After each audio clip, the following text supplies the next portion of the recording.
New Shillong Township Development Agency Hakasingkong kala Aiti ke Jaka Bante ke National Law University bat ke Meghalaya State Judicial Academy hamau pedang mau kenu.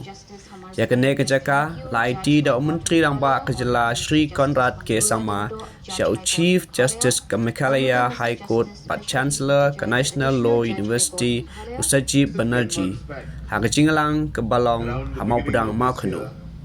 Haba jingkren Menteri Rangba Kejela Ulapan Pau bak Sorkar Jela kala syai kedar halor jing temu jengka nak benta Kejela pat ong ba kumbalong kiwe kiri pala roy lasan Kejela ru kerajam skmat ban kentiu ye ke yok kot ukon rat ula ong pak India kedai ke ri kisamla pat man kisamla kidai ban nok seniang haklenti ke bedai syak jingkiu irat jong keri.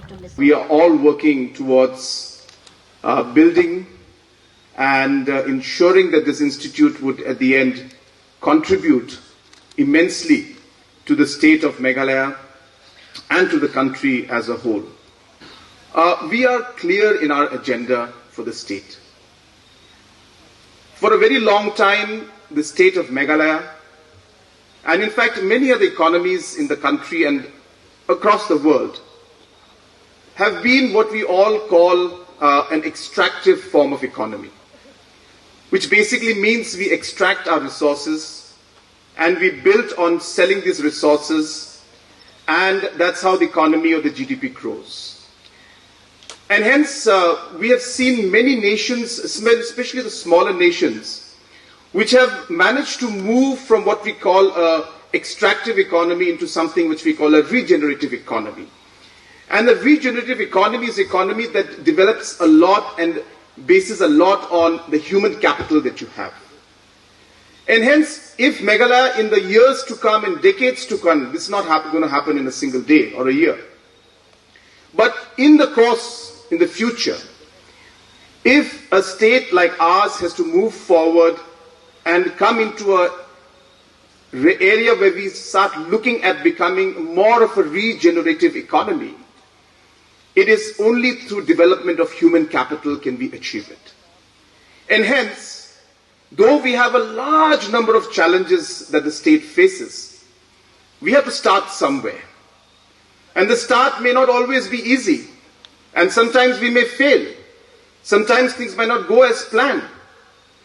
But as we have always believed, that it is our duty to put in that effort, provide that vision, and move towards it and take a step and give it our best. And therefore you must have seen that in the last many years, in spite of the numerous amount of challenges, our policy has moved towards ensuring that we started investing in this human capital that we believe is the future for our state and for our country. Chief Justice Usajib Banerjee haba ajingkren ulaong baukwa bakane ke University kandai ke Jaka pule kaba in yasam yaki atiar pat kirukom trikam bat penpau yaki jing kermen bat kane ka school ba hadin habot kan nang ye yabon kisamla pule napo Kejela. Around the beginning of this year, we had just formed a search committee. I had assumed the extraordinary powers that the Act provided for its Chancellor to set up the National Law University, and we had just issued an advertisement hoping we'd get some good talent for the Vice Chancellor's post. We had around 49 applications. We are grateful to Professor Chakraborty of NUJS who helped us to evaluate with cogent parameters, and we whittled down the number of applications to about 13, and we called probably 9 or 10 for interviews conducted extensively over 2 days. This was early in January when we still didn't know where the campus would be, where the students would come from, or whether we'd be able to set it up in course of the year at all.